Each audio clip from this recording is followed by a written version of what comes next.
Bien, entonces vamos a revisar esta clase lo que son las herencias de clase, ¿no? Vamos a percatarnos de lo siguiente. Vamos a ver que tenemos dos enemigos aquí en pantalla y que ambos enemigos comparten los componentes de Box Collider y su consiguiente Riggy Body.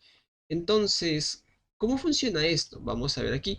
Vemos también que tenemos dos scripts que obviamente pertenecen a cada uno de ellos, así que simplemente se los vamos a herir y le vamos a herir este de acá y vamos a proceder a abrirlos, ¿no? Así que vamos a ello, vamos a doble clic y bien, vemos que ya tenemos enemigo 1 y enemigo 2.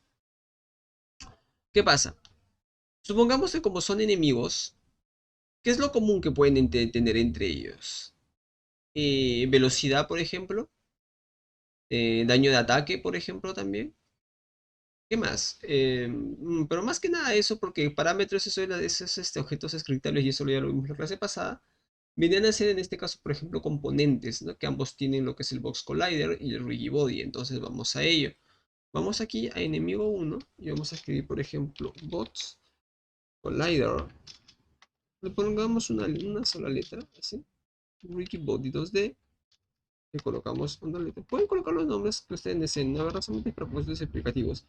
Y recuerden que todos los componentes siempre se inicializan en el await, así que no olvidar eso, por favor. Nos escribimos acá.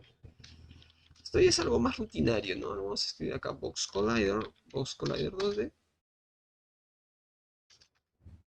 Copiamos esto también para hacerlo un poco más rápido, así.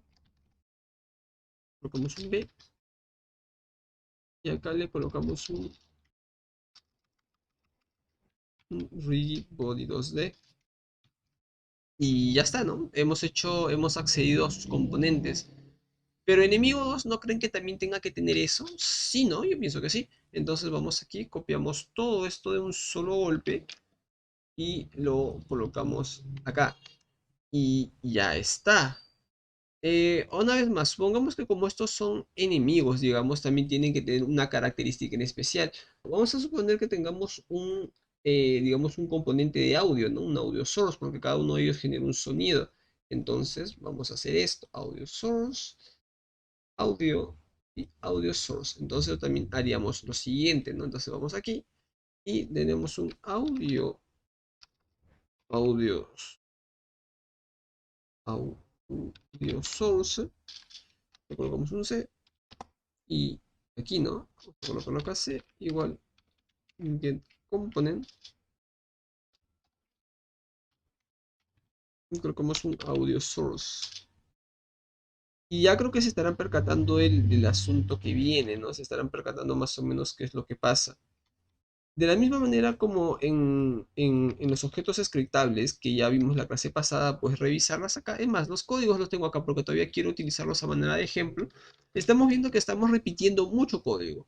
Y eso en un proyecto es malo. Bueno, si es que son códigos, si es que son pequeños no pasa nada, pero si es que ocurren en demasía como vemos acá, y aparte, si es que no solamente hay un enemigo, sino que hay varios, hay un pequeño problema. Entonces nosotros, esto en definitiva no podemos utilizarlos como si fueran objetos scriptables. ¿Por qué? Porque los scriptables solamente son para lo que es parámetros, estadísticas, etc. Esto no. Entonces, ¿qué procede? Lo que procede es lo siguiente. Vamos a crear aquí y vamos a aplicar un nuevo concepto llamado herencia de clases. Vamos a crear un nuevo esto, C# y vamos a crear, por ejemplo, gestor herencia clases. Y vamos a darle un clic, ¿no? Para poder abrirlos. Y a este gestor herencia de clases, es más, si es que nosotros somos más específicos en nuestro trabajo, veremos gestor herencia de clases enemigos para saber exactamente a qué clase va, digamos, va a heredar, ¿no? A qué clases va a heredar, pero por este caso creo que podemos hacernos una pequeña sección. Entonces vamos aquí, vamos a colocamos todos estos, borramos esto en el caso sea necesario y vamos aquí, ¿no? Y borramos esto y borramos esto también. Pero entonces ustedes me estarán preguntando, pero una consulta, si es que tú estás borrando los parámetros y estás borrando todo el awake, simplemente estos van a ser scripts vacíos. En teoría, sí. En la teoría va a ser así, pero en esta clase no. Recuerden que nosotros estamos utilizando una herencia de clases. ¿Y qué es una herencia de clases? Vamos otra vez a nuestro dibujito. Una herencia de clases es la siguiente. Un color un poco más ameno, vamos a ponerlo. Ya, una herencia de clases es la siguiente. Por ejemplo, nosotros tenemos una clase principal aquí, que es clase herencia. Y acá tenemos todo lo que nosotros vamos a componer acá. Y luego de esto, hacia aquí y hacia aquí, vamos a tener esto de acá, que son las clases hijas. Es decir, son clases que derivan de aquí. Y la principal característica de esto es que todo lo que nosotros tengamos aquí simplemente va a pasar aquí de manera por defecto, como si fuera una herencia, ¿no? Es decir, te heredan algo y simplemente lo que es el otro te lo hereda a ti de manera por defecto. Eso es más que nada lo que se va a ver. ¿Y para qué sirve eso? Simplemente que todo este código, en lugar de repetirse dos veces, o tres, o cuatro, o cinco, o todas las veces, simplemente se escoge una vez y en cada clase hija se le dan las características necesarias que necesita. Entonces nosotros vamos aquí al script y vamos a darle en lugar de public virtual, vamos a hacer lo siguiente, public abstract class, así, public abstract class. Esta es la sintaxis por la cual nosotros podemos tener herencia de clases. Recuerden que viene ese public class enemigo mono behavior. En este caso viene a ser public abstract class herencia de gestor de herencia de clases. Y a cada una de las clases que vayan a heredar de este, simplemente de la misma manera como el script object que borramos el mono behavior y colocamos esto, aquí vamos a eliminar el mono behavior y vamos a colocarle gestor herencia de clases, que como verán se ha automáticamente colocado como si fuera un parámetro. Entonces vamos a ver aquí también gestor herencia de clases. Y para comprobar que esto funciona, vamos a colocar aquí que sean públicas, para que simplemente pueda verse mejor en lo que son los objetos hijos, ¿no? O en las clases hijas. Vamos aquí y vamos aquí, ¿no? Al objeto, al Unity. Lo que nosotros deberíamos de tener en este momento es que en personaje 1, en personaje 2, siempre y cuando tengan los scripts enemigos que a su vez hereden de esta clase, que de manera por defecto estén heredando ya lo que vendrían a ser estos componentes. Ustedes se percatarán, ¿no? Y aquí es donde viene la magia. Es que si es que nosotros ni en clase, ni en enemigo 1, ni en enemigo 2 vemos que tenemos scripts vacíos, pero a pesar de eso, nosotros vemos que tenemos algo, que tenemos componentes, tenemos accesos públicos como si es que estuvieran acá, es porque simplemente están heredando de esta clase, ¿no? Están heredando de esta clase que viene a ser gestor de herencia, que se tiene que colocar como método de acceso abstracto, porque no se olviden eso, abstracto. Y es casi como lo que yo he estado mencionando aquí, ¿no? Que clase general y luego le metes estas. Bien, entonces el video se acabó, entre comillas, sí, pero luego no. ¿Por qué? Porque hay un montón de cositas más que también nosotros necesitamos tener. Una cosa más, por ejemplo, nosotros tenemos este personaje, acá, el que tiene espinas, y quisiéramos que quisiéramos hacer acceso a su Rigibody porque vamos a utilizar su Rigibody. Por ejemplo, queremos que se vuelva simulado o que empiece a utilizar cinemáticas. Entonces, perfecto. Entonces ustedes me dirán, ah, ya, entonces si nosotros queremos hacer esto, vamos al enemigo 2 y hacemos referencia a su Rigibody y, y si hacemos referencia a su Rigibody, también tenemos que hacer una wake y una vez que hagamos esa wake, por ejemplo, tenemos que hacer esto, void awake y tenemos que hacer esto y tenemos que componer. Me preguntarán, entonces es lo mismo, ¿no? Porque si es que yo quiero utilizar esos componentes y quiero utilizar esos componentes en mis propios objetos y no puedo hacer referencia, entonces no me sirve de nada, ¿no? Porque no me sirve de nada. Y yo te digo que sí sirve. ¿Por qué? Bueno, una vez que ya hemos entendido eso, primero entonces simplemente sacamos estos de acá, sacamos estos y los volvemos privados otra vez. Sí sirve, ¿por qué? Porque hay algo muy interesante aquí, muy interesante llamado Recuerden, los métodos de acceso son varios. Y en este caso vendrían a ser los principales, vendrían a ser abstract y el virtual.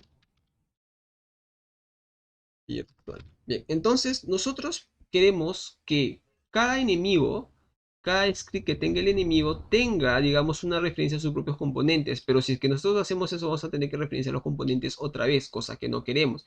Entonces simplemente vamos aquí a la wake y en lugar de colocarle privado, por favor anoten eso, en lugar de colocarle privado, van a darle protected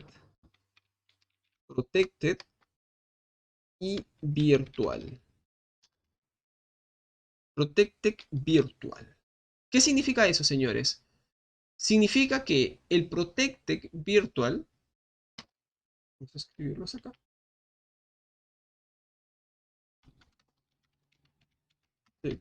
virtual hace que, digamos, que los métodos puedan ser heredados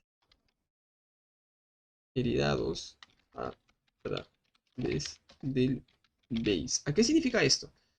Por ejemplo, nosotros, acá en enemigo, nosotros tengamos nuestro propio, digamos, awake, ¿no? Entonces, ¿qué significa eso? Significa, por ejemplo, que si es que nosotros, tanto como en enemigo 1 como en enemigo 2, estos componentes tienen que ir sí o sí, y no queremos hacer referencia porque lo estamos haciendo acá, entonces simplemente colocamos, hacemos lo siguiente. Vamos aquí, colocamos base, le colocamos un punto y le colocamos el away. Pero antes de eso, ustedes estarán preguntando lo siguiente. Se estarán preguntando que este awake, empezando que se está configurando como si fuera un método adicional, cosa que al menos para métodos de acceso como awake, start, update, on trigger, lo que sea, no se puede, pero aquí sí. Y verán que está colocando como un asterisco, como una estrellita.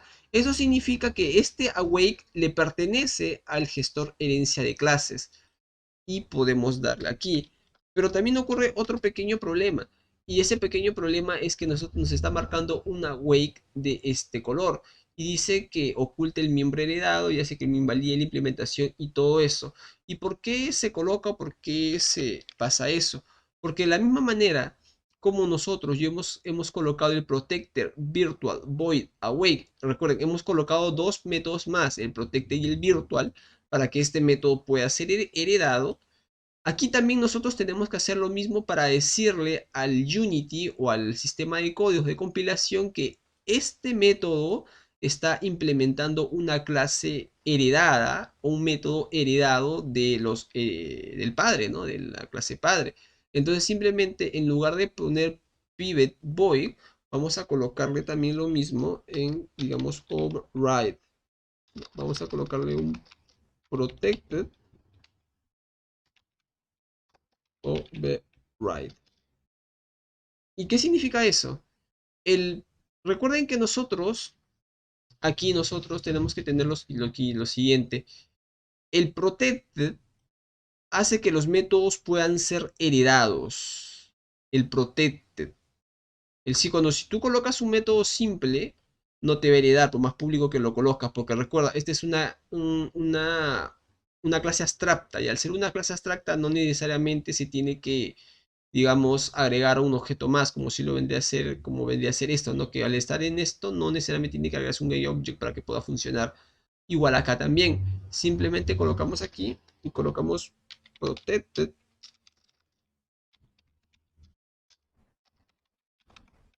override void away. Y de ven que de automático está cogiendo el base away. ¿Y este base away qué significa? El base away una vez más es esto de acá.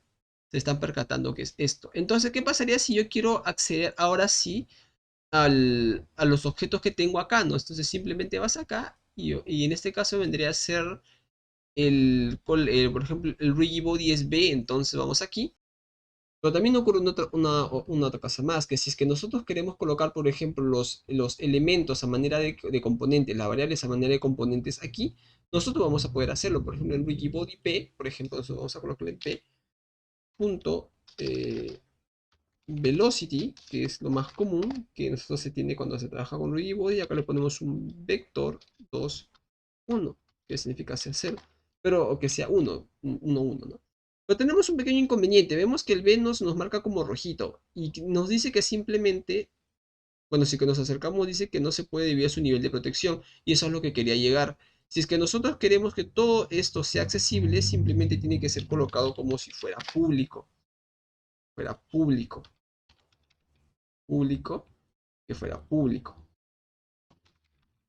Una vez colocado esto como público, automáticamente el error que tenemos acá simplemente va a desaparecer.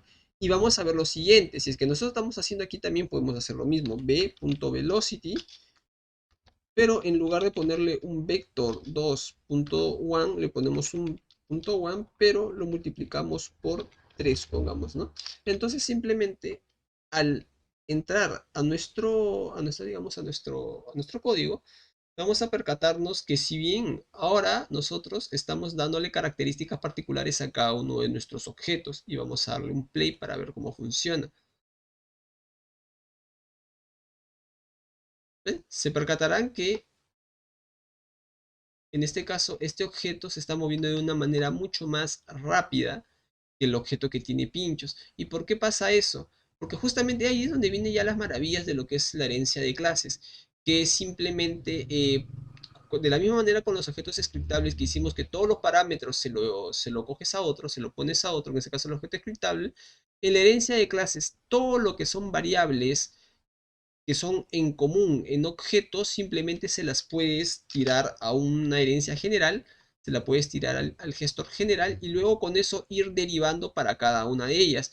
Y eso simplemente es absolutamente bueno porque haces una, digamos, una factorización de código, haces una optimización genial, de tal manera que simplemente cada característica, en lugar de estar haciendo general por general, simplemente ya la heredas de uno más grande y ya puedes modificarlo al propio gusto. Pero también hay otras clases más y eso ya vemos en la clase siguiente, porque no solamente tenemos un private virtual void, sino también tenemos lo que son virtuales con lo que es parámetros de métodos que no son, digamos, ejecutables, como podrían ser los awakes, el start, sino métodos normales y también lo que es el protect abstract class. Así que, alumnos, dale un like si puedes, suscríbete y nos vemos en la siguiente clase que es la continuación de esto. Hasta luego.